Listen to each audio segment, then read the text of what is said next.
I still wake up coughing some nights, my throat burning like it did back then. That morning in June started like any other at Crawford & Associates, except for the metallic taste in my mouth when I walked through those glass doors. I should have known something was wrong when Sarah from accounting collapsed during the morning meeting. Her body just crumpled, like a marionette with cut strings. The paramedics called it a severe allergic reaction, but we'd worked together for 3 years, and I'd never known her to have allergies. That was just the beginning.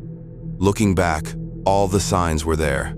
The strange stains creeping down the break room walls that the cleaners couldn't remove, the persistent headaches that seemed to affect everyone on the 3rd floor, the weird smell that grew stronger every time it rained. Management kept saying it was just the old building settling, that the ventilation system was being upgraded. They handed out air fresheners like candy at Halloween, telling us to stop being dramatic. If only we'd known what was growing inside those walls, feeding on our ignorance. Maybe then we could have saved them all. Week by week, things got worse. First, it was just headaches and fatigue, the kind of things you'd brush off as stress or lack of sleep. Then came the nosebleeds. I'd be sitting at my desk, reviewing client files, when suddenly my keyboard would be spotted with crimson drops.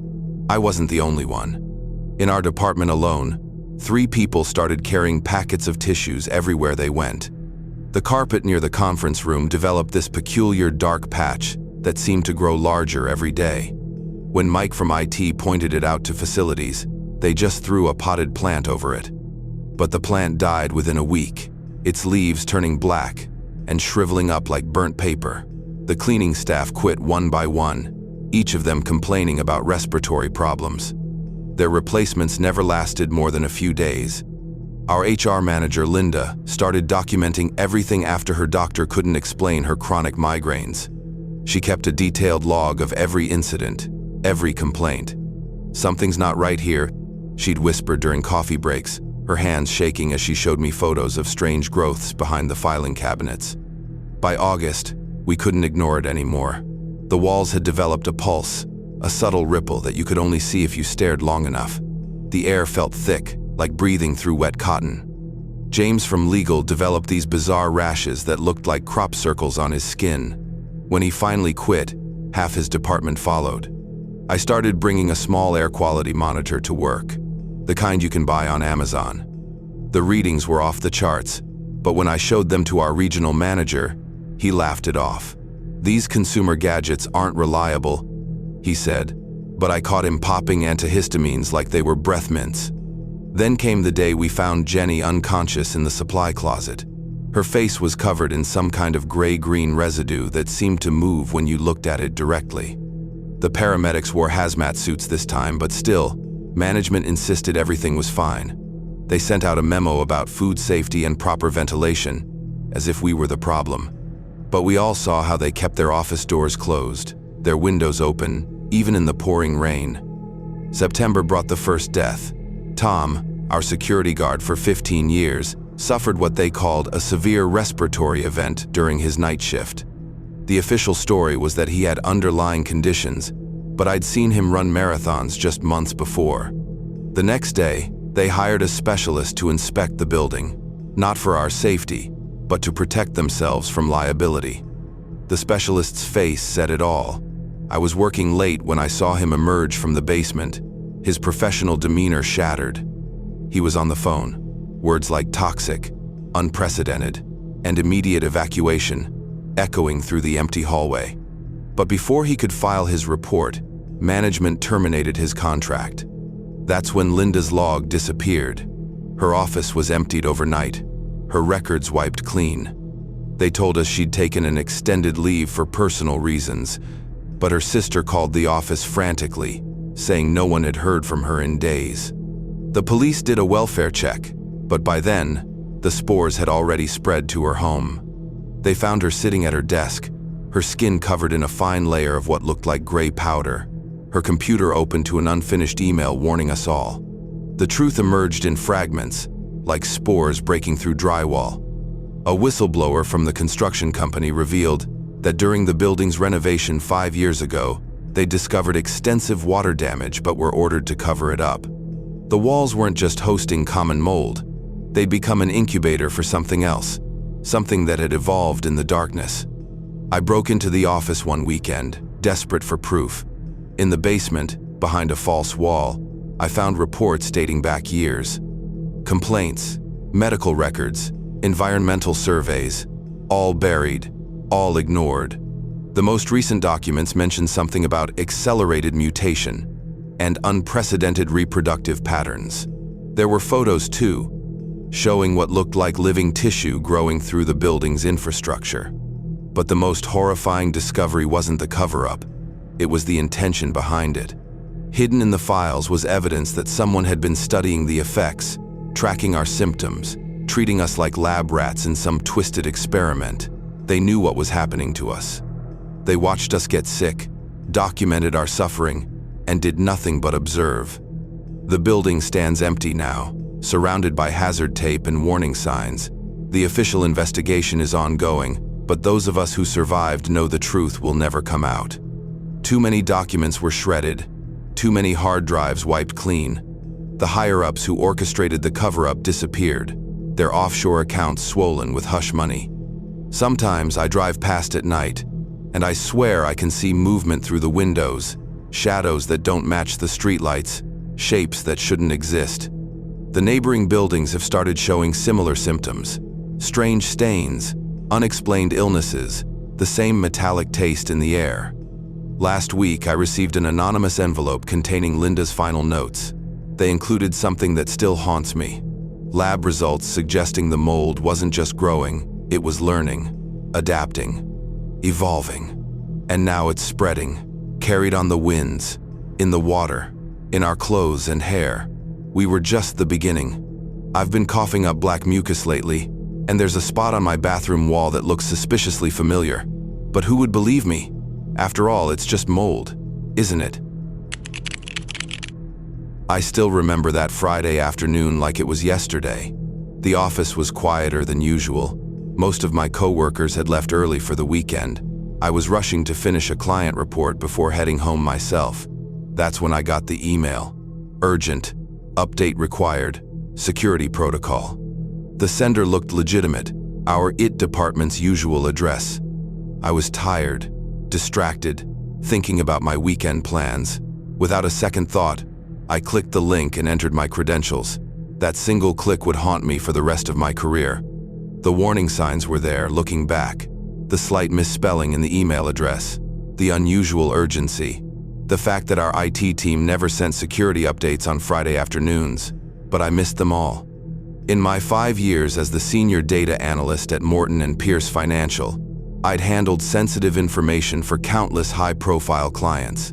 CEOs, corporations, even a few celebrities. All of them trusted us with their most private financial details, and in one careless moment, I betrayed that trust. I didn't notice anything wrong at first. The weekend passed normally.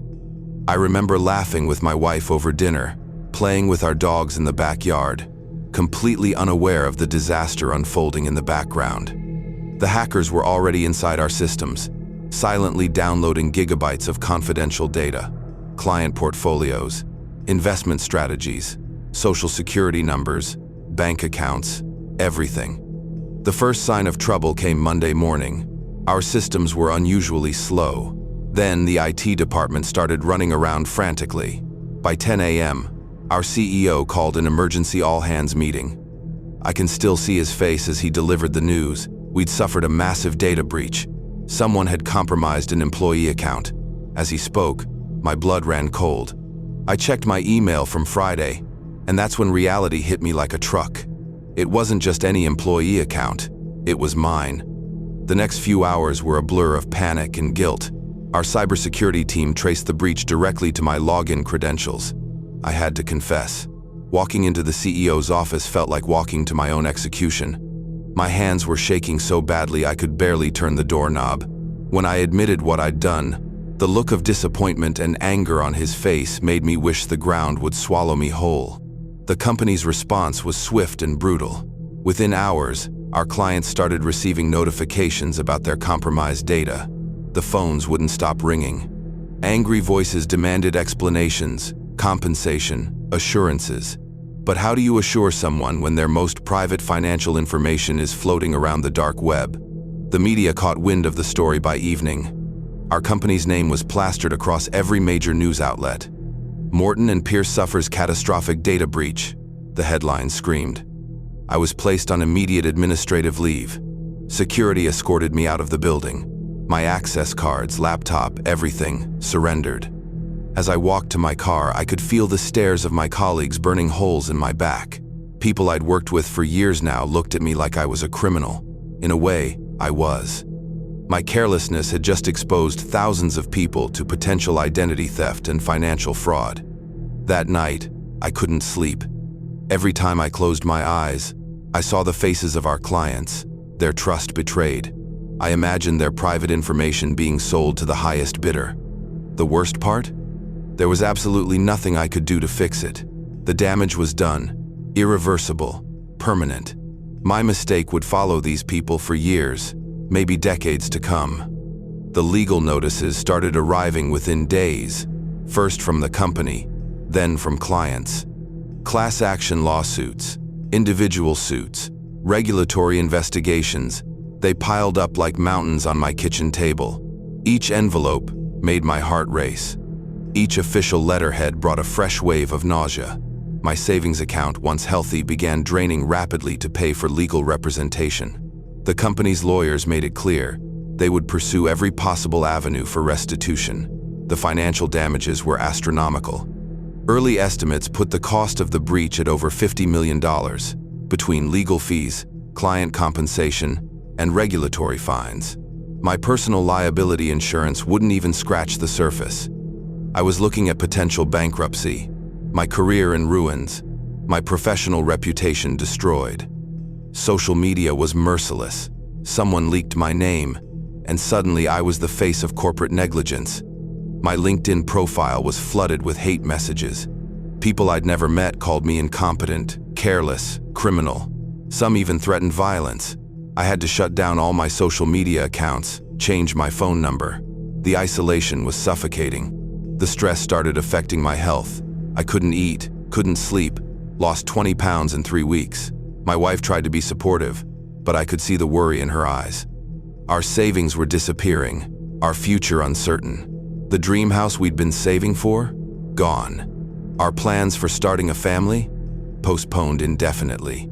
One moment of carelessness had derailed not just my life, but hers too.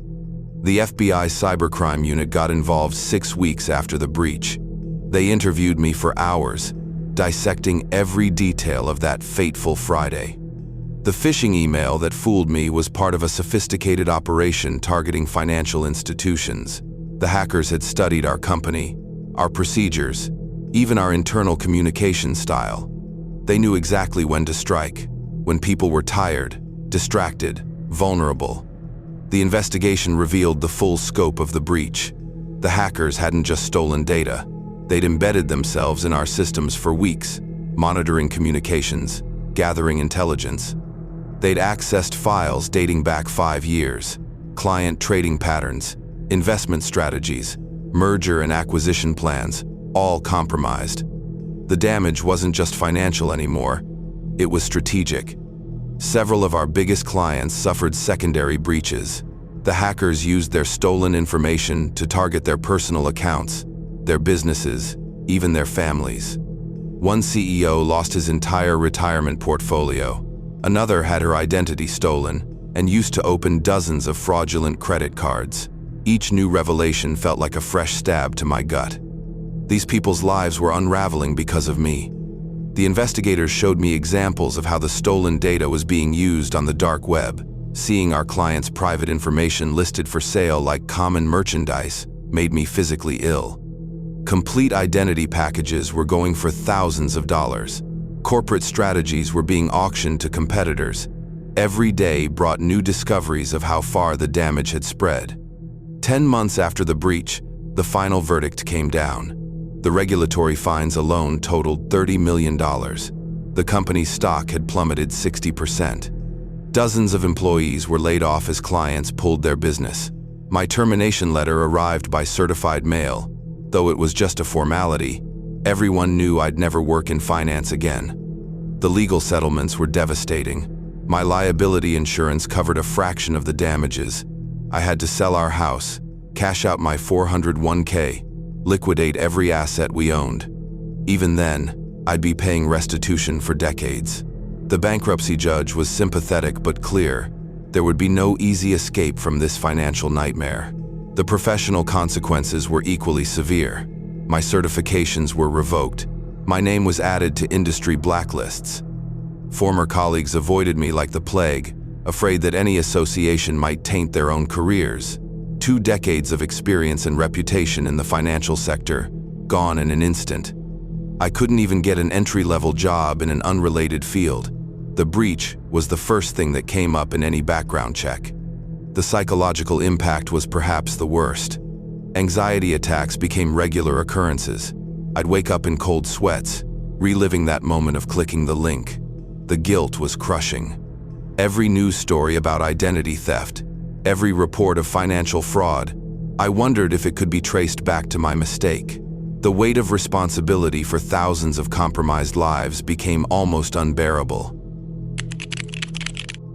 I didn't think my Saturday shift at the salon would be anything out of the ordinary. The most excitement we usually got was a last-minute wedding party or someone's kid throwing a tantrum in the waiting area. But that day, something was off. It started with the weather. The sky was gray, but there wasn't any rain. Just this heavy, suffocating humidity that made the air feel thick. My IBS was already acting up before I even walked in the door, and I had a bad feeling twisting in my gut. "Morning, Katie," my manager, Amanda, said as I clocked in. She was her usual cheerful self, but even her smile seemed strained. I didn't think much of it at the time. The day dragged, slow and quiet. We had a few regulars come through, the kind that make polite small talk and tip, just enough to not feel cheap. Around noon, the door opened and a man walked in. I remember everything about him, and not in a good way. He was tall, with dark hair that looked like he hadn't washed it in days. His eyes bright blue, too bright seemed to see right through me. His smile was wide, almost too wide, and it didn't reach his eyes. "I have an appointment," he said, his voice low and smooth, like he was trying to sound charming. His name was Max, according to the schedule. I didn't like the way he looked at me, like I was the only person in the room. When I called him over to my station, he sat down in the chair with this strange energy, leaning back like he owned the place. "So, Katie," he said, dragging out my name. "How long have you been working here?" About a year," I said, focusing on my tools and avoiding his gaze. "You're good with your hands," he said. "Bet you hear that a lot." My stomach churned. I didn't respond, just kept working. It didn't take long to finish his haircut. The whole time, he kept making little comments about my hair, my hands, the way I moved. By the time I was done, I was practically shaking. When I showed him the mirror and asked if everything looked okay, he just smiled. "Looks great. You're really something, you know that?" I forced a polite laugh and stepped back, hoping he'd just pay and leave. But instead of reaching for his wallet, he pulled out his phone. "Give me your number," he said, like it was the most normal thing in the world. I blinked, caught off guard. I don't think I can do that. It's against policy." His smile faltered. "Come on, Katie. Don't be like that. I'll make it worth your while." "No, really, Before I could finish, he stood up and grabbed my wrist. His grip was firm, too firm, and his smile was gone. "You don't want to make me mad," he said, his voice dropping. My heart was racing. I glanced around the salon, but Amanda was in the back, and the other stylist was busy with a client. "Let go of me," I said, trying to sound firm, but my voice wavered. He didn't let go. Instead, he pulled me closer, his face inches from mine. "You're coming with me after your shift, got it?" That's when it happened. My stomach, already on edge from the stress and my IBS, decided to betray me. A loud, uncontrollable fart echoed through the salon. For a moment, everything froze. Max's eyes widened in shock, his grip loosening just enough for me to yank my arm free. "Are you kidding me?" he spat, stepping back like I'd just slapped him. I didn't wait for him to recover. I bolted to the back room, my face burning with embarrassment. Amanda must have heard the commotion because she came rushing out, her eyes narrowing when she saw Max. "Is there a problem here?" she asked, her voice sharp. Max muttered something under his breath and stormed out, slamming the door behind him. For a while, I thought that was the end of it. Amanda banned him from the salon and told me to take the rest of the day off. I went home, curled up on the couch, and tried to shake off the whole ordeal. But later that night, as I lay in bed, something woke me up. A sound, faint but distinct, coming from outside my window. Tap, tap, tap. I froze, my breath catching in my throat. Slowly, I turned my head toward the window. There, through the slats of my blinds, I could see a pair of bright blue eyes staring back at me. And then, just as quickly as they appeared, they were gone. I called the police, but they didn't find anything. No footprints, no signs of forced entry, nothing. It's been a week, and I haven't seen him again. But every night, I hear that same sound. Tap, tap, tap. And sometimes when I close my eyes, I swear I can feel someone watching me. I couldn't hear anything but the deafening sound of alarms blaring. My heart was racing as shouts and chaos erupted around me. The air felt heavy, suffocating even, and I could see the panic etched on everyone's faces. I froze for a moment, trying to process what was happening, but it was like my mind couldn't catch up with the disaster unfolding in front of me. Something had gone horribly wrong, and deep down, I already knew why. It wasn't just an accident, it was preventable. The scene was a nightmare, and I couldn't shake the thought, what if we don't make it out of this? But this story isn't just about what happened that day. It's about the choices that led to it, and the lessons I'll never forget. Stay with me until the end, and I'll tell you not only what happened, but also the one thing that could have changed everything, something that might just save lives, maybe even yours. Let me take you back to where it all began. It all started a few days before the accident. We were in the break room, gathered for the usual safety briefing. I remember our supervisor standing in front of us, holding a checklist in one hand and a cup of coffee in the other. His voice was firm, almost impatient, as he went over the critical steps we needed to follow. Most of us nodded along, but I couldn't help noticing one of my coworkers, Jake, barely paying attention. He leaned back in his chair, scrolling through his phone like none of it mattered. "You miss a step, and it's not just you, it's all of us," the supervisor had said, his eyes scanning the room. It wasn't the first time we'd heard this, but something about the way he said it felt heavier that day. I glanced at Jake, hoping he'd pick up on it too, but he just shrugged, like it was all overkill. Later that day, as we started working, I saw it again. Jake was cutting corners, little things at first, things most people might not even notice. Skipping a check here, rushing through a step there. It wasn't my place to call him out, I told myself.